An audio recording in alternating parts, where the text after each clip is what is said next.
Hello, church family. Welcome to today's Sunday School lesson. We are in session 9, which is entitled Demonstrate Allegiance. And our key idea this week is believers must stand for God regardless of the potential costs. And we are in Daniel chapter 3, verses 14 through 26. This will be a very familiar passage to a lot of us. But hopefully through today's lesson, we will look at it and get something new from it, get something a little different than we have before. But before we start, I want to ask the question, in what ways do people show allegiance to a particular person or cause?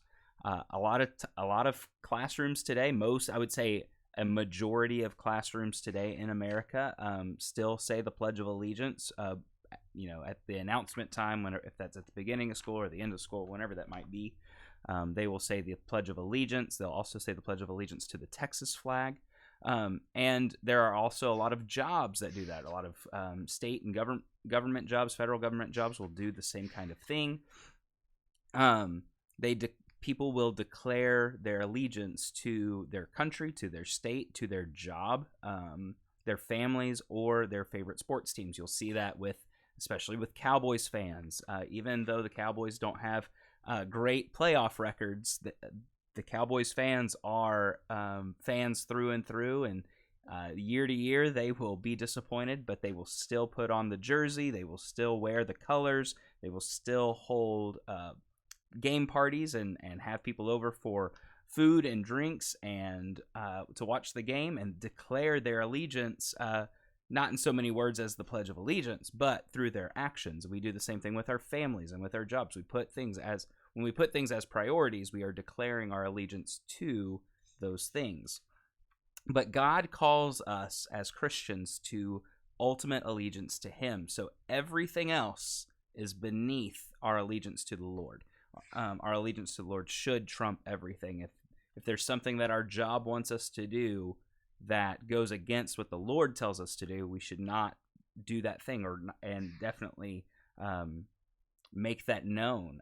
If there's something that the schools are doing, we should instill in our children that yes, respect authority, but if they're telling you to do something obviously against what you believe, somebody needs to stand up for that. And so that's where we're at so far. We're looking at allegiance of ourselves to the Lord.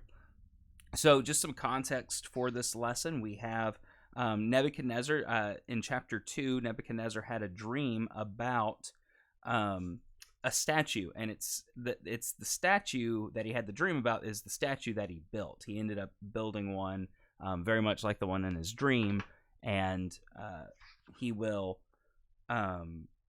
we will see what happens with that statue today. But in the dream, the statue was not solid gold. The statue was made of gold and silver and bronze, and the legs and the feet were made of iron and clay.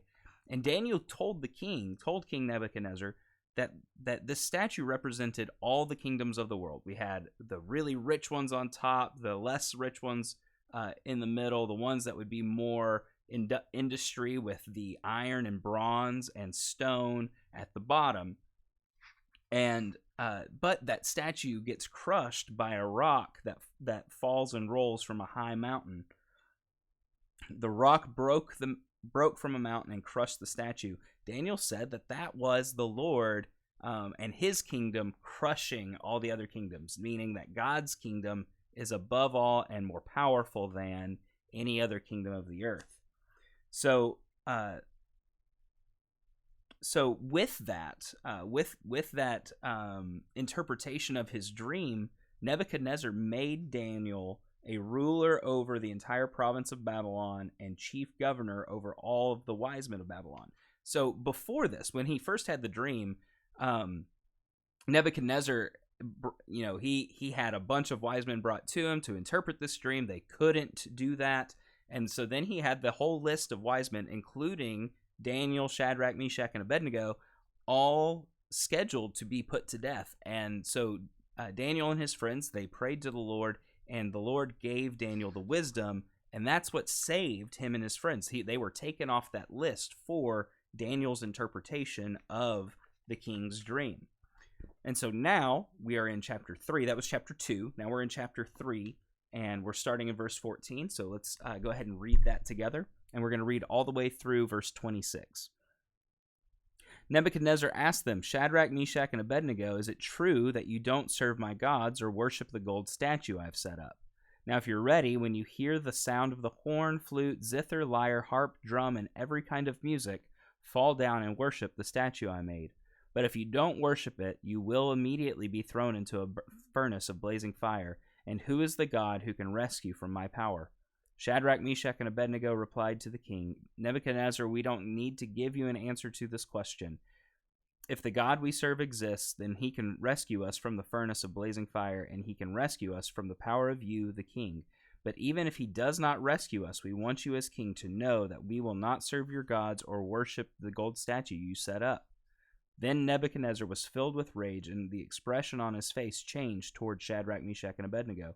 He gave orders to heat the furnace 7 times more than what was customary, and he commanded some of the best soldiers in his army to tie up Shadrach, Meshach, and Abednego and throw them into the furnace of blazing fire.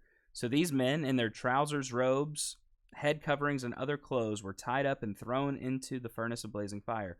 Since the command was so urgent and the furnace extremely hot, the raging flames killed those men who carried up Shadrach, Meshach, and Abednego. And these 3 men, Shadrach, Meshach, and Abednego, fell bound into the furnace of blazing fire. Then King Nebuchadnezzar jumped up in alarm. He said to his advisors, Didn't we throw 3 men bound into the fire? Yes, of course, your majesty, they replied to the king. He exclaimed, Look, I see 4 men, not tied, walking around in the fire unharmed, and the 4th looks like a son of the gods. Nebuchadnezzar then approached the door of the furnace of the blazing fire and called, Shadrach, Meshach, and Abednego, you servants of the Most High God, come out. So Shadrach, Meshach, and Abednego came out of the fire. So we see here that these 3 friends of David, they refuse to kneel and worship this statue that he had made. And we don't see Daniel in this story because these were the 3 that were caught not worshiping. And actually chapter 3 does not I'm scanning it again. Chapter 3 doesn't mention Daniel at all. This is just it just focuses on these 3 friends of Daniel, Shadrach, Meshach, and Abednego. So we will see how God works through when we're faithful to him and obedient to him. We'll see how God works to protect us from our adversaries. So let's go ahead and look at allegiance declared. This is verses 14 through 18. Let's look at this. Nebuchadnezzar asked them, Shadrach, Meshach, and Abednego, is it true that you don't serve my gods or worship the gold statue I've set up? Now, if you're ready, when you hear the sound of the horn, flute, zither, lyre, harp, drum, and every kind of music, fall down and worship the statue I have made. But if you don't worship it, you will immediately be thrown into a furnace of blazing fire. And who is the God who can rescue you from my power? Shadrach, Meshach, and Abednego replied to the king, Nebuchadnezzar, we don't need to give you an answer to this question. If the God we serve exists, then he can rescue us from the furnace of blazing fire, and he can rescue us from the power of you, the king. But even if he does not rescue us, we want you as king to know that we will not serve your gods or worship the gold statue you set up. So we see here that they said in verses 17 and 18, if our God exists, if the God that we serve exists, he can rescue us. But even if he does not rescue us, we believe in him so much and we are so faithful to him that we would rather die in your fire than worship your idol. And that's some allegiance there. It would, I imagine a lot of us today, I imagine I would have doubts myself in that moment with all the emotions and fear and feeling the heat from the furnace. I would probably have doubts, and it would be very hard for me to keep my allegiance. I pray that I would. I pray that I would have the faith in God that these 3 friends did, but if you've ever been near a bonfire, you know that it's hot. It is not pleasant to be very close to, and that would be terrifying. So we see here that they declared their allegiance in the Lord by saying, even if He doesn't save us, we would rather die being faithful and obedient to Him rather than being unfaithful to Him and worshiping your idol, King Nebuchadnezzar. So how did the actions of the accusers open the door for the three men to demonstrate their faithfulness to God? How do accusations made today open the door for believers to demonstrate their faithfulness? So not long after Nebuchadnezzar had built this statue, some of his advisors came to him saying that these three friends, Shadrach, Meshach, and Abednego, had failed to bow down to it. So Nebuchadnezzar didn't care about what they had done in the past, but he was going to see if they would do it now. When they got called out, would they still disobey and be be hard-headed, be faithful to the Lord, and not bow down in front of it?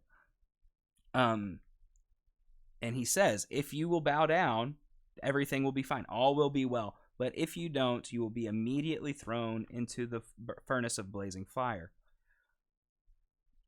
So how did the actions of the accusers open the door for three men to demonstrate their faithfulness to God? Well, these advisors, these accusers, whoever they were that found out about these three not worshiping the idol, they were instruments in getting this to happen, getting the situation to happen where God's faithfulness to His servants' faithfulness was displayed, how his protection was displayed.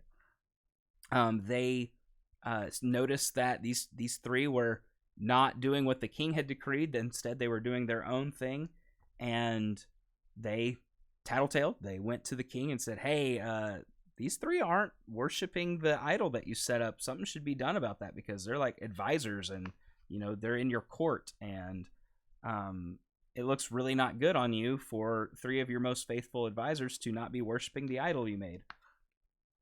And so because of that, Shadrach, Meshach, and Abednego had the opportunity, and when the opportunity arose, they had the obedience and the faith in their God to stand up to the king, and they ultimately got to be a part of God displaying His power. So how do accusations made today open the door for believers to demonstrate their faithfulness? So when we have accusations like Shadrach, Meshach, and Abednego had accusations, it gives us a chance to respond in kind, to respond in a way that when we are doing something that the world doesn't like, when we're standing up against abortion, when we're standing up against immorality in our communities and in our culture today, this is the way that we can show where our allegiance lies in the Lord, because of His goodness to us, and because we know that He can and will protect us. And even if He doesn't protect us, we will be it would be better for us to obey Him than obey the world. So how can a person's loyalty to God in all situations be a measure of that person's faith in God? How is a person's loyalty to God a measure of that person's faith in God? Well, if you're loyal to God in all situations, then you know that, or if someone is loyal to God in all situations, then you can probably guess that person has immense faith in God, because no matter what the world does to them, they know that they are taken care of. Whether they die or whether they don't, they know that they're taken care of, and that is a good demonstration of their faith, and it should be a good demonstration of our faith. So let's move on and read the next section. This is going to be called Persecution Intensified, and it's Daniel 3:19 through 23. Then Nebuchadnezzar was filled with rage, and the expression on his face changed toward Shadrach, Meshach, and Abednego. He gave orders to heat the furnace 7 times more than what was customary, and he commanded some of the best soldiers in his army to tie up Shadrach, Meshach, and Abednego and throw them into the furnace of blazing fire. So these men in their trousers, robes, head coverings, and other clothes were tied up and thrown into the furnace of blazing fire. Since the king's command was so urgent and the furnace extremely hot, the raging flames killed those men who carried up Shadrach, Meshach, and Abednego. And these three men, Shadrach, Meshach, and Abednego, fell bound into the furnace of blazing fire. So we face persecution today in America, but it does not look like this. No one is tying up Christians en masse in America and throwing them into fires. That is happening in other parts of the world where people are being chained and burned alive, and it's a terrible, terrible atrocity that is happening. But it's not happening to us in America, but it is happening, and it is an intense persecution. Nebuchadnezzar was so angry at these three that his rage got the best of him, and he was hasty, and he heated up the furnace way too hot. And we will see in verse 24. Verse 22, that his urgency and his hastiness in heating this furnace actually got his own men killed. So this is the madness that King Nebuchadnezzar had at this point. He was so angry that he had lost care for his own men. So why should believers not be surprised by the response of others? Why should we not be surprised when people intensify their persecution toward us when we express our faith and loyalty in Christ? Why should we not be surprised when the accusation doesn't meet the crime, or when the punishment is overkill for our loyalty in Christ? Because the world does not understand why we won't just bend the knee to whatever it may be, to social constructs, to new social ideas that are promoting things that are not things that we take to heart or believe in, like the gender revolution, saying that there are more than two genders, which there aren't, and things like that. And so we don't need to be surprised when they react nasty to us, because they don't understand why we won't. They don't understand what's so important, and it hurts their pride. And when it does, we should remember that Jesus said that the world will hate us because of him. So when we stand up for him, it is a call for them to hate us even more. And we should not be surprised when that happens. Instead, we should stand up for what we believe in. We should stand up for the things that God has taught us and the things that we know to be true. Sorry about that. Text message came through. And finally, our last section here is God honored, Daniel 3:24 through 26. Then King Nebuchadnezzar jumped up in alarm. He said to his advisors, "Didn't we throw 3 men bound into the fire?" "Yes, of course, Your Majesty," they replied to the king. He exclaimed, "Look, I see 4 men not tied walking around in the fire unharmed, and the 4th looks like a son of the gods." Nebuchadnezzar then approached the door of the furnace, blazing fire, and called, "Shadrach, Meshach, and Abednego, you servants of the Most High God, come out." So Shadrach, Meshach, and Abednego came out of the fire. So when he realized that they didn't die, that there was a 4th person in the furnace with them, and that they were unharmed, his countenance quickly changed. He went from an uncontrolled rage. He was as angry as the fire in the furnace was, but he went from being angry and enraged to astonished or even frightened because of what has happened. It's mind-boggling. It is so surprising that your own men died, yet these 3 who were not worshiping your idol, they're fine, they're untouched, and you can make out a 4th person that looks like the son of the gods. When I was a child, I was taught that this was Jesus, that this was the first incarnation of Jesus, not a human incarnation, but a heavenly incarnation of Jesus rescuing these 3 because of their faith. It could be an angel. It says like a son of the gods. I think the NIV translates that like the Son of God. I think the New King James Version calls it like the Son of God. I'm going to look that up very quickly. I don't have a New King James Version with me, so I have to use my phone. Just one second. We will get there shortly. Daniel chapter 3. And that is verse 25.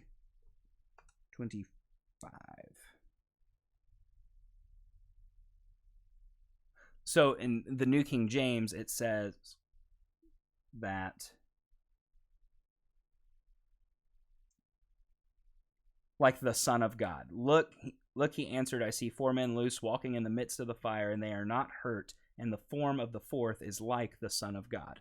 And so I think it's Jesus coming to earth, not as a human, but as his spiritual self, and rescuing these 3 men. Other people will say an angel. Regardless, the power of God, a representative of God, or God himself, rescued these 3 because of their faith in the Lord for not bowing to the idol that Nebuchadnezzar had built. So how does the promised presence of God instill confidence in believers as they face challenges to their faith? God never promised us that we wouldn't go through trials. We've been looking at Job on Sunday nights. Job was a godly man. Job went through heck. I mean, he had everything taken from him, even his health. He was in such dismay that he was breaking out in boils and was sick, and he did nothing wrong to deserve or to cause that to happen to him. It was a test that God allowed Satan to put onto Job to see if Job would curse the Lord. And Job just wanted to know what he did wrong to deserve all of that. And the fact of the matter is that as sinners, we deserve the bad things that happen because we're sinners. But Job did not do anything to anger the Lord, to get that as a punishment from the Lord. And so in the same way, when we go through trials, it's not necessarily because the Lord is angry with us and punishing us, and it's not saying that the Lord has left us, because what the Lord has promised us is that when we go through trials, he will be right there. We're going to go through stuff that really is not fun, that is really bad. Family issues. I've got family issues going on with my parents and my nephew that aren't fun for anyone, and yet my family is having to go through it.